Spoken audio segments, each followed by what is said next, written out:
Okay, so what we're going to do, we're going to start today with 4 types of people. So when you prospect in network marketing, you're going to come across 4 types of people that will join your business. And it's important to, when you recruit somebody, to identify which group does this person belong to. So the first group of people that you will recruit are customers.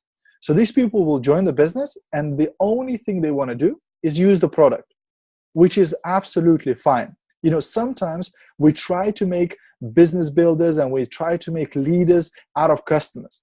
And that person is going like, I don't want any of this. You know, I only joined because I wanted to use these amazing products at a discounted price. I don't want any business. I don't want to sell anything. I don't want to recruit anybody. I just want to use this product.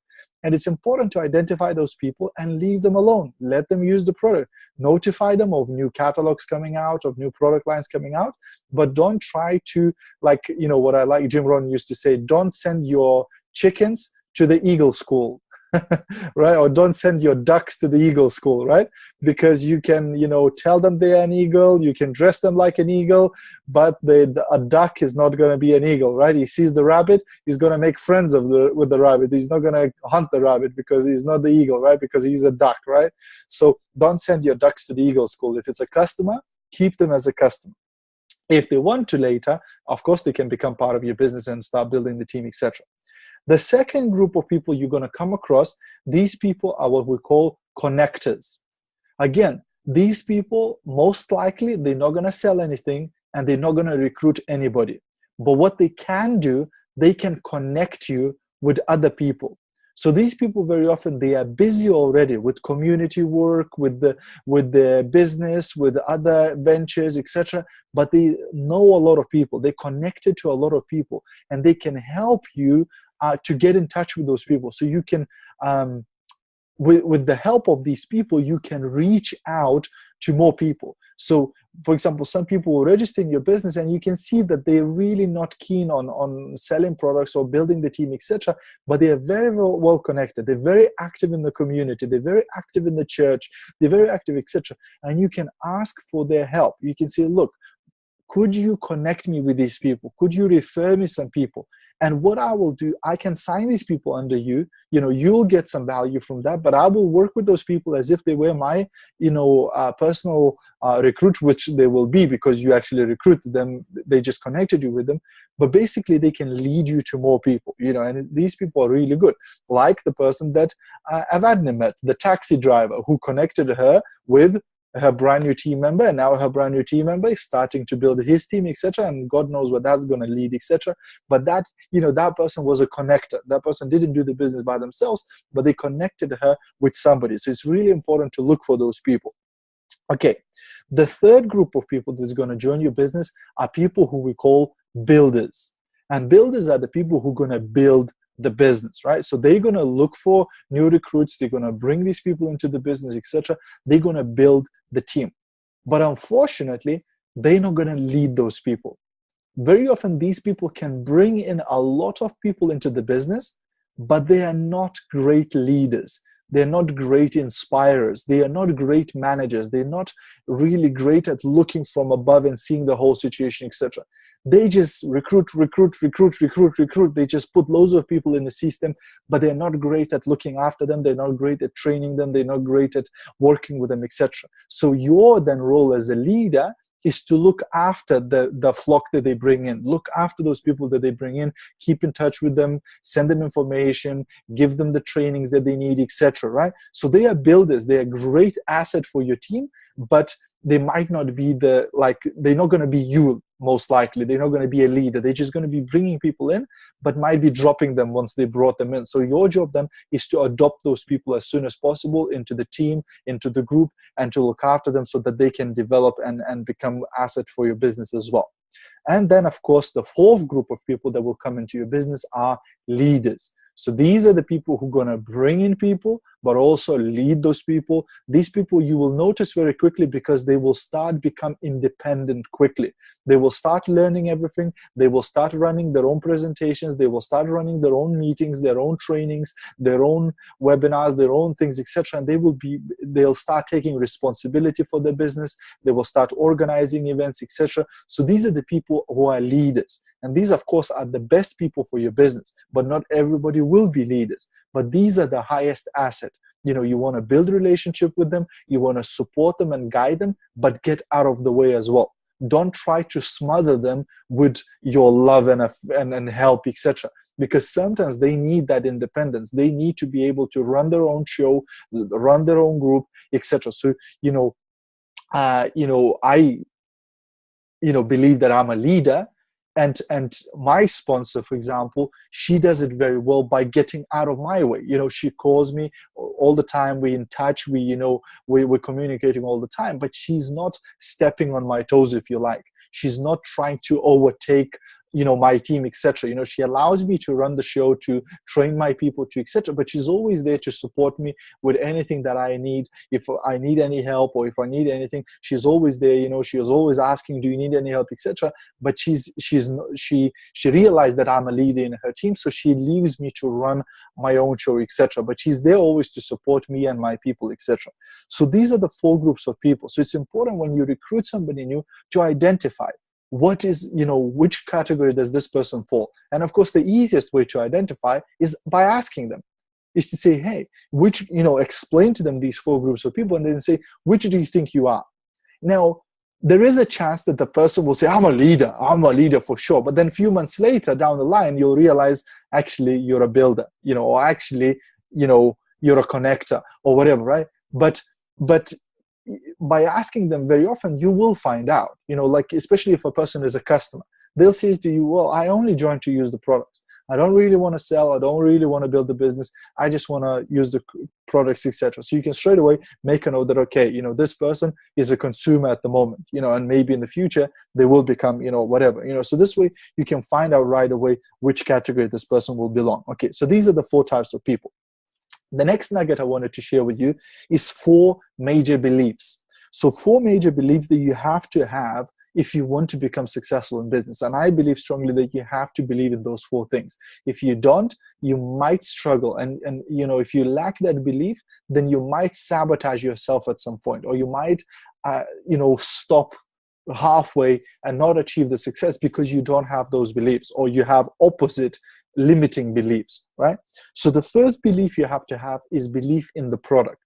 You have to believe that what you sell and what you offer to other people is a valuable thing. It's a valuable product. Because if you don't believe in your own product, then it's going to be very easy to knock you out of the business and knock you off course. Because the first negative, response you get from a customer, or the first negative thing you hear from another team member, etc., you're going to get, your belief will be shaken, and then you'll go, maybe it's really not a good product. Maybe it's really not a good opportunity. Maybe it's really not a good company, right? So you have to have belief in your product. But how does this belief come from? Do you just blindly believe in your products and that's it? No. You build this belief through using of the product, through experiencing your products. So one of the things that when me, and Rita first joined the business, first thing we did, we tried as many products as we could. Every single month we would go, okay, so what have we been retried yet? Let's buy this one. Let's try this one. Let's use this one. To try almost any product, probably we've tried most of the products within the FM range, etc. Right? So that's really, really important. And then new products that come out. So now when new products come out, we try to try them out as soon as possible. As soon as the new products come out, we try to get them, try to experience them, so we have the belief, then we have the experience, and we can then recommend it with confidence, etc. So same way when your brand new person starts, you might want to advise them that if you want to build confidence in the business, you need to start building your product belief by using the products. The second thing is you have to have a belief in the profession. You have to have a belief in network marketing. You have to have a belief in home-based business. Because again, if you don't understand network marketing, if you don't understand home-based business, then again, it's going to be very easy to knock you out of this business, to knock you off course. Because again, the first person who goes, oh, this is a pyramid scam, this is a whatever, whatever the preconception they have of this type of business, they will shake your belief, and then you'll go, oh, maybe this isn't a good business, maybe this isn't whatever. So you need to educate yourself. What is network marketing? What's the difference between network marketing and a Ponzi scheme or a pyramid scam, right? What's the difference between network marketing and franchise? What's the difference between network marketing and direct sales? What's the difference between network marketing and traditional businesses, etc.? So this way you have a solid belief and understanding in this type of business, so you can advise people in the right way when they throw these objections at you, etc. The third belief you have to have is in the corporate team, is in the company. It's very easy to doubt the company and to doubt the corporate leadership, etc. I see time and time again, company discontinues a certain product, or they change a certain product line, or they change a certain incentive, or they increase the price on something, and people start questioning them. They start, shouting at them. They start harassing them. How dare you do that, etc. Well, you must understand that the corporate team and the company, it has your best interest in their mind. Why would they do that? Why would they have your best interest in their mind? Because they make money from you making money. So there is no point for the company to do anything to harm your business. Because if you stop making money, then guess what happens? The company stops making money.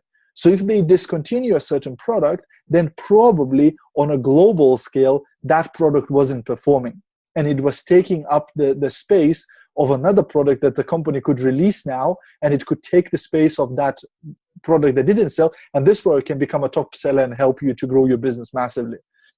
They might take away an incentive that it look to you like it's a great incentive, and it replace it with another incentive that actually is going to be a lot better, because the company see the big picture. They see from above what is actually working. Because sometimes we think, oh, this incentive was such a great incentive, but actually nobody used it, or it was too complicated, or it was too easy, or whatever, right? So we always need to trust in the corporate team and in the company that they are making decisions and doing everything they can to make the business better, right? And if you have that, again, you're going to transfer that belief to your team members, to your new prospects, etc. And then, of course, the last one, the fourth belief you have to absolutely have, and I believe this is the most important of the four beliefs, is the belief in yourself. You have to believe yourself that you are beautiful enough, you are good enough, you're smart enough, you're brave enough, you're everything enough to become successful in this business. You have everything that you need to have to become successful, and you will become successful. There is no question of that. It's not if you will reach it, it's when you're going to reach it. You have to have that unshakable belief in yourself. And whenever you catch yourself doubting yourself, you need to shake yourself. You need to shake your head, and you shake yourself, and you go, okay, what do I need to do to change that, to build my belief?